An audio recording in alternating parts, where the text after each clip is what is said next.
All right, guys, can you hear me? Yes, we can, Prof. All right, great.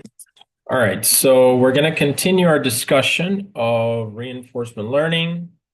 Um, so this is going to be like part two.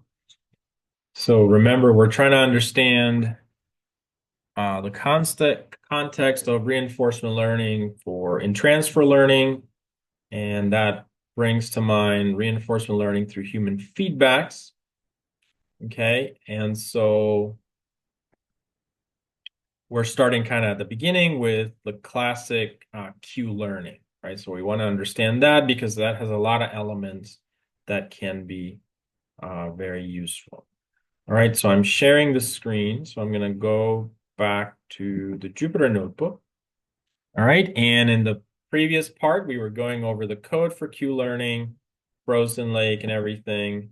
In this part around, we're just going over the learning algorithm, and our goal is to basically essentially learn this table that allows us to map from a state to a given action that we want to take.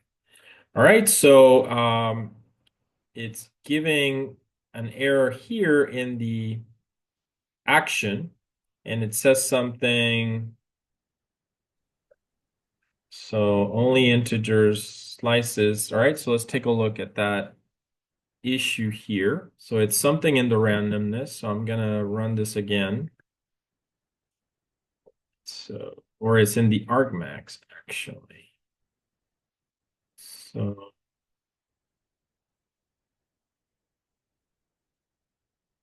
okay. So let me print this value. So print randomness val.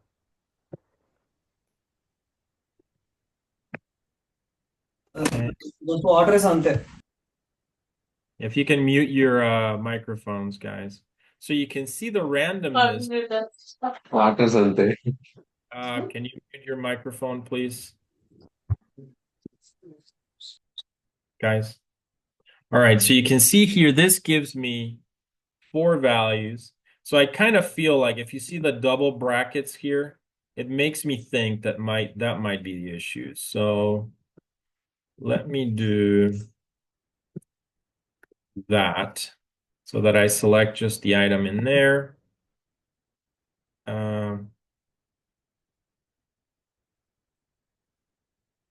Object is not script. Okay. So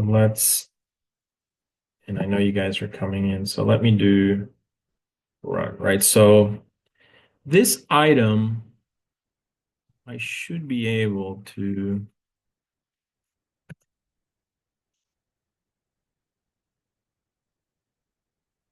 do that. Not sure why that wouldn't be possible.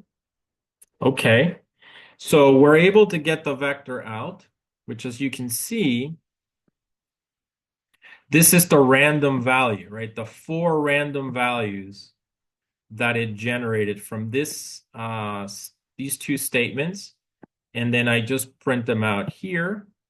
So these values now need to be added to this one. So if I print that one, that should also be 4 values. So let's take a look. Okay, so print Q state.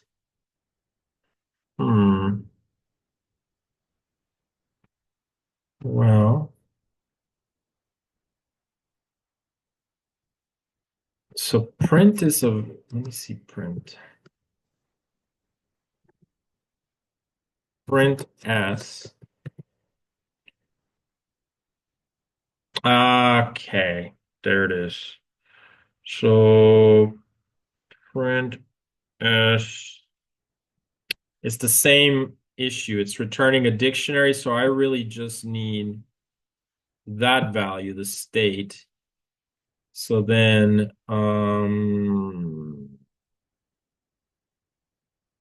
that's the issue. So what's a easy way of doing this? probably here. S equal S0. As you can see now, it works. So it gives me the starting state, and now these two get added. Okay. So then some other issue here. Too many values to unpack expected for.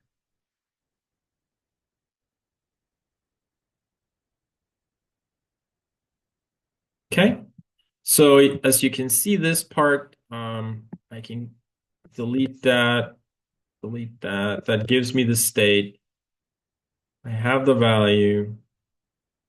Let's just print this one as well.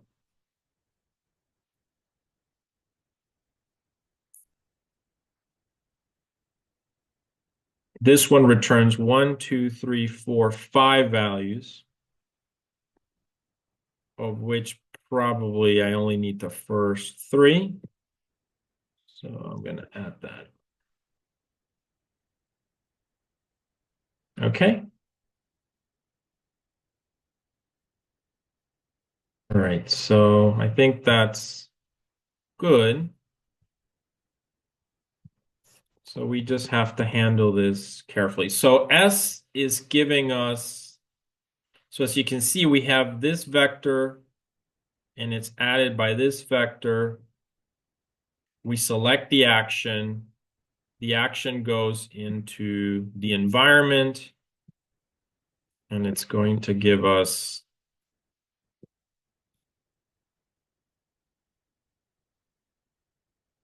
this. So this one, S equal.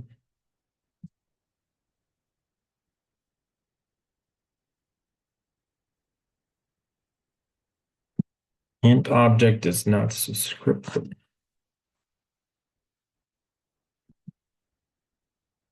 Well, see, print S.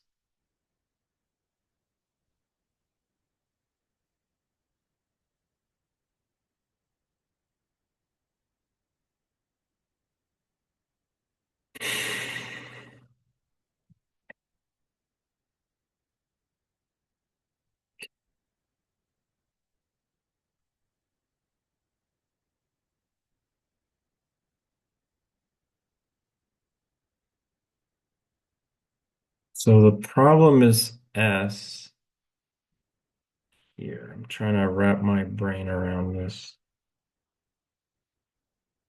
This S should just be a number.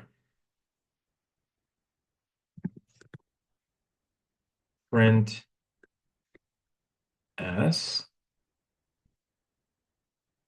Right, so I just need this value here. This is a tuple.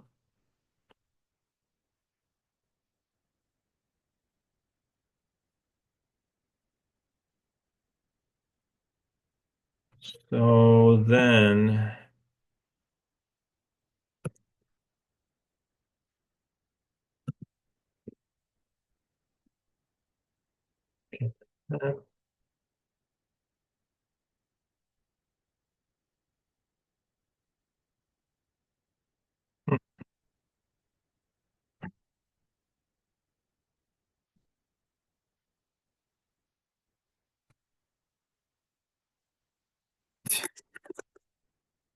S.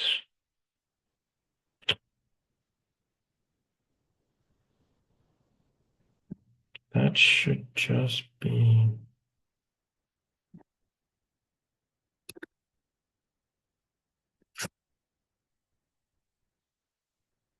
See, that gives me that. So then this should give me just the integer, which it does. Okay. That's correct. Then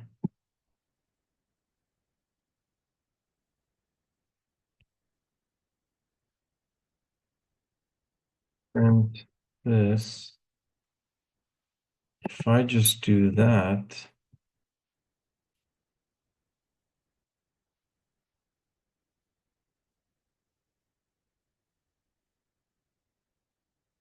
I think that worked.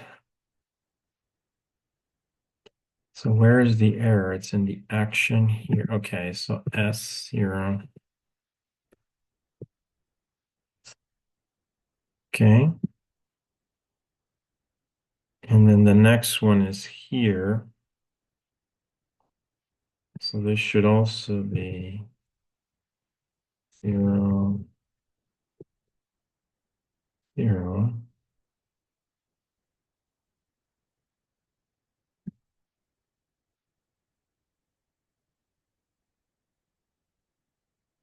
I'm assuming S1 is the problem.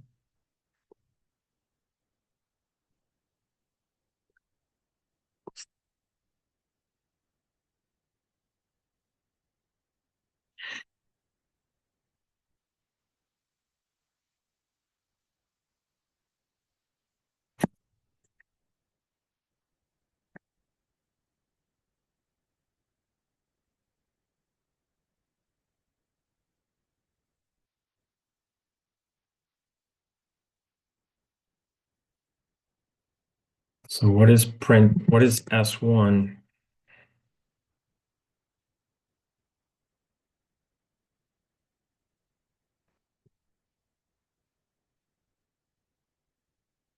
All right, so that's an integer. So maybe it only happens in the very beginning. So then I'm going to do this. Because S1 is the only way that we're getting a state back, I think.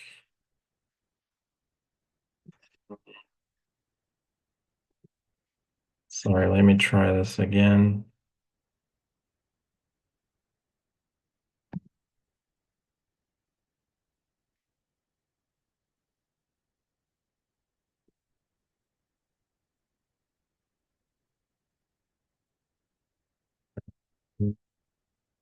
Okay. All right, so it seems to have cooperated this time. And it's, as you can see, it's going. So that's a good sign. All right, so let's summarize. So the problem was that apparently the initial state was giving me a tuple. So I grabbed the first element of the initial state, and then I think after that, if you notice, the environment gives me the next state, and those states only come as an integer. So as long as that's the case, we should be good. All right, so let's go back now. I must have a print in here somewhere. Yeah, let's get rid of that. And then I'll summarize. Okay, so it is currently running, which means the game is playing and it is training. Okay, it's training and trying to learn. And actually it finished, no error, so that's good. All right, so let's go back to the logic again, right? So we're doing Q learning. We're trying to play this game, right? And the idea is that we're in a given state and we need to select the correct action with the goal that we want to win the game. So we start here and we want to get to the cheese. So these values initially are all 0, but we let the game play over a long period of time, and eventually it populates these values and it should learn a little bit. So to do this, so I'm going to clear the kernel here. So I install the libraries. I instantiate NumPy and Gym. I load Frozen Lake. The number of observations of states is 16. The number of actions is 4. These parameters are going to be for the update. We're going to play 2,000 games. Okay. We accumulate the rewards and the steps it takes to solve the game. So here we instantiate the Q table, which is all zeros, 16 by 4. And then this is the logic that we follow to train it. So the way it works is we start the first, I is equal to the first game. We instantiate we start the game, the environment is reset. It provides one initial state. I do this to remove the first element from the tuple. This tells us that the game has ended or not. Okay. And then we have a control J, which keeps track of the number of, um, iterations that we will have. Okay. So we will have,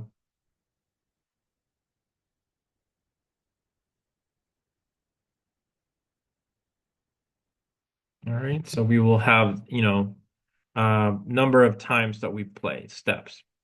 So we start at 1. We grab the number of actions. These 2 lines here are so that we can randomly choose some values, as I explained. We have a vector, for each state, we grab a vector of 4 possible actions. Initially, those values are essentially 0, so we can't really use them. So what we end up having is we have a vector with 4 values, right? Should be the actual values in the Q table, but there's only zeros there in the beginning.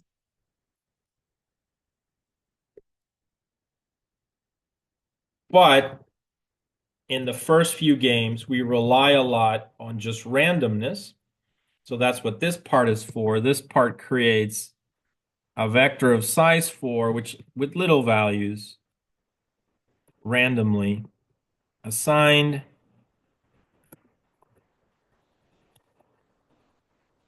Whatever they are. And these little 4 values are added to these. And then now we have numbers and we just randomly pick an action. This only happens at the very beginning of the game. Towards the end of the game, these values might be like 0.8, 0.2, 0.1, 0.005 or something. And these values over here are going to be much smaller. So they're no longer having a big impact on the vector. So we switch essentially from picking just random values to picking the actual values. So that's what's happening there. So once we add those 2 vectors, we just argmax. So we find the index of the highest value, and that becomes our action to take. So essentially, we took a value from the Q table. Does that make sense, guys? That's a key component. All right, so once we've done that, then we've selected an action. So the action is given to the environment. Okay, and the environment, as we're using Gym, will provide 5 values, of which the first one should be the state, then followed by the reward, and whether the game is over or not. So the other ones we can ignore, but essentially this tells us that S1, that's the new state. So whereas S is the old state, we took an action and now we're in a new state. So for instance, we were in, this position and we went up. And so now we are in this position. So the state vector changes essentially. Okay. And now we need to look up the action for that one. So this algorithm that I'm doing right now is for the training process. So we're essentially trying to learn. So we need to update the Q table. And we update the Q table with this line item here, this statement.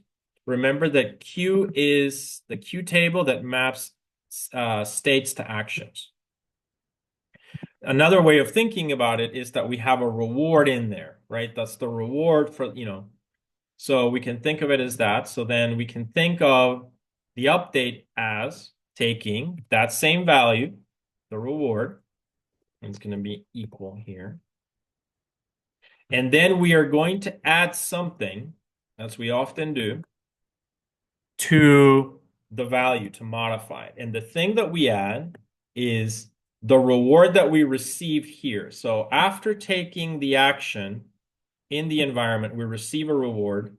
So we add that in, just given from the game, plus another reward that comes from here. Okay, and then you can disregard this parameter if it confuses you. It's just a type of a normalization, like a difference between that reward and this reward to control, essentially. So instead of adding the actual reward in the future, you just add like the difference between the future and the current. So it would be, in theory, a much smaller increment.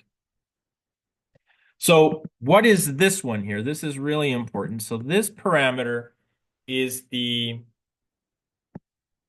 Q value, right? But it's the Q value not for S, which is the current state, but the Q value for S1, the future state. Remember, you have a state, and initially you would eventually, once the model is trained, you pick the action based on that state. That action then goes into the game. Taking that step in the game gives you a new state. So in this case, we're updating the Q value for this state and action, but we need to look at the vector in the future. So we grab the vector in the future at S1, and notice we're using colon, so that means that we are grabbing all the parameters. There, the 4, so the vector of 4. Okay, so here, in this step, we are actually grabbing the vector of 4. And you might have in there, let's call it, reward 1, reward 2, reward 3, reward 4, right? For up, down, left, and right in the future at S1. And what we have to do is, notice that in here we do NP max, not NP argmax. So remember the difference. When we use NP argmax, we are extracting the index of the highest value. So that is very useful for getting the action. But in this case, we are adding rewards, not actions. So that means that we need actually the values in here. So if this is a 0.4, and this is a 0.1, and this is a 0.3, and this is a 0.2. So the max value that we grab from here would be 0.4. So the actual 0.4. So then this becomes 0.4, not the index. Whereas here, this index might have been 2, let's say. The index, this is actually the value. And so we are taking the old the reward in QSA here, plus the reward that we received from the environment, plus the reward in the future, this one over here. And just keep in mind, as I said, this is just this same value here. So actually, you would take the difference between, let's say that this one was like 0.2, then you would take the difference between the two, and that's what you add. So you're incrementing by differences instead of incrementing by the actual reward. And that's it. That's how you update the Q table. This is the formula, the famous Bellman equation. So this is called the Bellman equation for reinforcement learning. So that way, when you're playing the game, all of these values are going to be essentially updated. Okay, so they're going to be updated. So once you do that, then you also accumulate the rewards. And then notice here, once you do this, once you had an action, you ran it through the environment to produce a new state, you update the Bellman equation, you need to modify the state. So you need to tell, so current state, which is S, is now assigned so S1, which is the new state, it now becomes the current basically. And you're just going to repeat this again. Notice that this doesn't end until the game is over, right? So if D equal true, then you end the game. And then you just accumulate things like the rewards, etc. So in this process, and that's it. That's actually all it takes in its most simplest form to use reinforcement learning. And where's that? Oh, this too. Here's. And this is the simplest. So let's take a look. Okay, so as you can see, it's iteratively training and trying to solve the problem. So now that we've done that, we can take a look at the Q table, essentially, Q. And as you can see, it has learned some values. So for instance, here, it has learned probably, I think this one is the highest, and so on, right? So it has learned to play it doesn't have zero values anymore. Now it's got values so that given a state, it knows how to pick an action. So what we want to do now is we want to use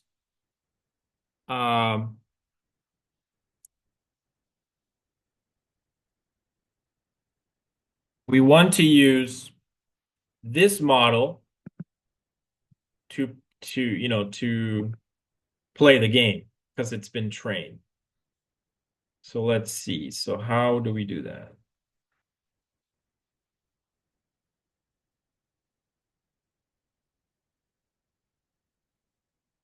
So this would be to train.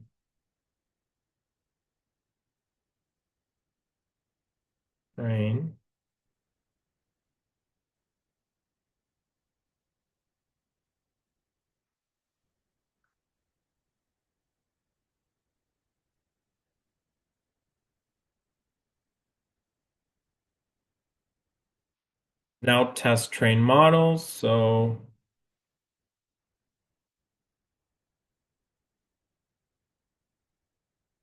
we can grab something like this.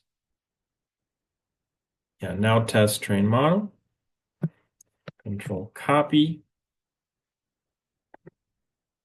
So I'll do the same now. Test trained model. Markdown, hit run. All right, so let's think about this here. So we have our Q table. Test game, so we're going to play 100 test games, or we can play fewer.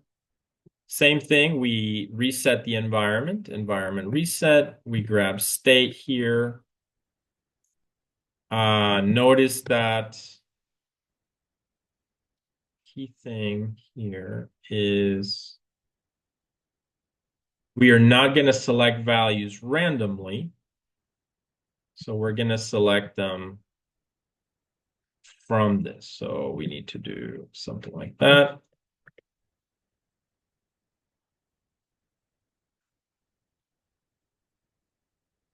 Right. And I don't need the randomness. So I just grab the Q table. I'm going to grab my S that gives me my action.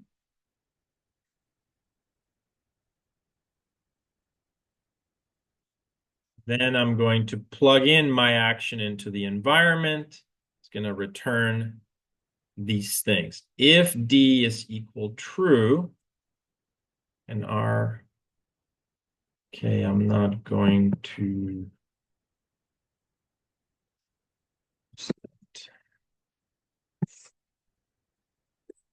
all right, and then we just changed the state to predict it to the current, increment J, and break. Okay, so if D equal true and R greater than 0, then that's a success. So append 1, else it is a failure. out of 100, right? So we want to see how many successes we have. And then a list called steps, which I do have. All right, so let's try this. And it seems to have done it. So let's print success list.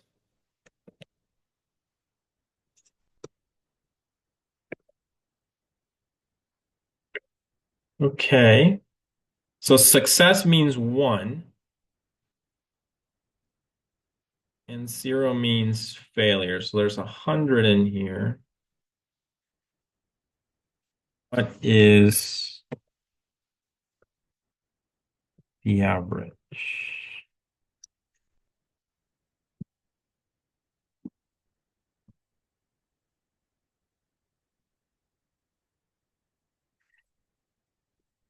Some.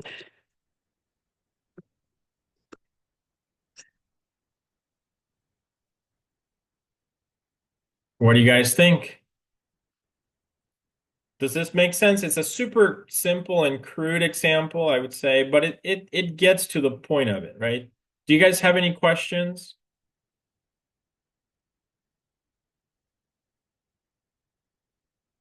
No questions? It all made sense? So as you can see, I trained the model that this is the classic reinforcement learning model, like the simplest thing that we can do. We have a Q table, which as you know is we're just learning those values. It relies on updates with this Bellman equation. Once the model is trained, I'm just testing it. So it's essentially the same loop. The only differences are that I don't use randomness anymore because I have my values still step through. I'm also not using the Q. I'm not using the Q table because as you can see, the Q table is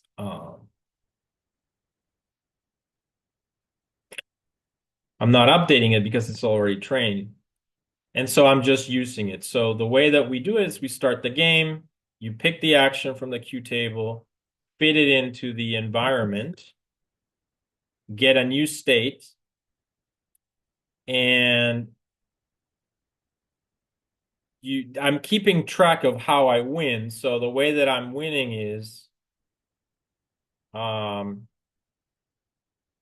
finishing and having some positive rewards. That's how I'm defining it. Now I can have some rewards that are 0. That's a good point. So that's why I added this if statement initially. So let's try it. Make the game harder. So no rewards. So that way, I think it'll go down. So let's try that.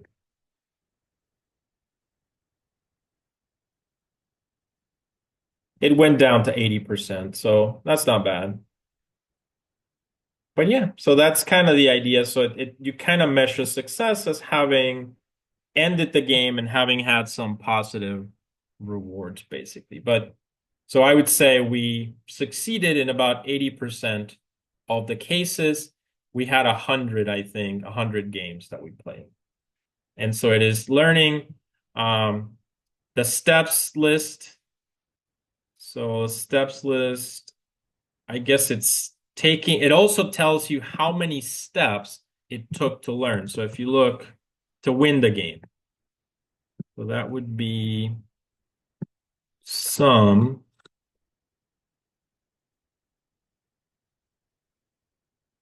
Oh wow, 4,096. I probably need to divide that by 100.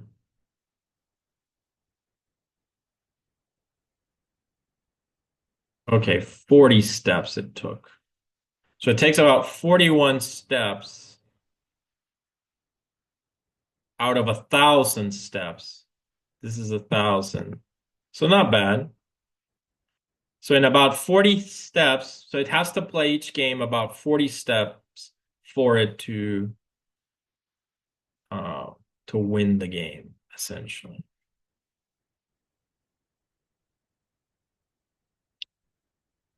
Any questions, guys?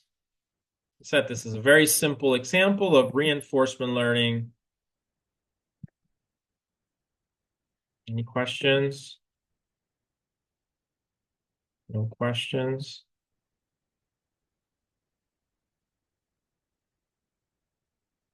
Right. Well, I'm not hearing any questions. Um, so yeah, so that's the introduction to reinforcement learning that I was gonna, that I wanted to discuss. So we have done, as we know, we're talking about reinforcement learning through human feedbacks. And this paper, Siegler, uses that idea of reinforcement learning through human feedbacks, but I wanted to start with the basics here. Okay. And so today we covered Q learning using a table, the tabular approach. In the next step that we're going to cover will be to repeat this exercise, but now we are going to add replace the um, Q table with a neural network. All right, so I'll cover that in the next lecture next week. And then once we finish those two ideas, those are the Q learning, or value-based reinforcement learning approaches. And then we will explore the proximal, the policy-based reinforcement learning approaches, of which we have, the classic PPO, which is actually the algorithm used in RLHF, and so on. So that's kind of the idea. All right. So I'm going to switch gears now, kind of to the project, your homework assignments. So are there any questions before I do that related to this introduction to reinforcement learning?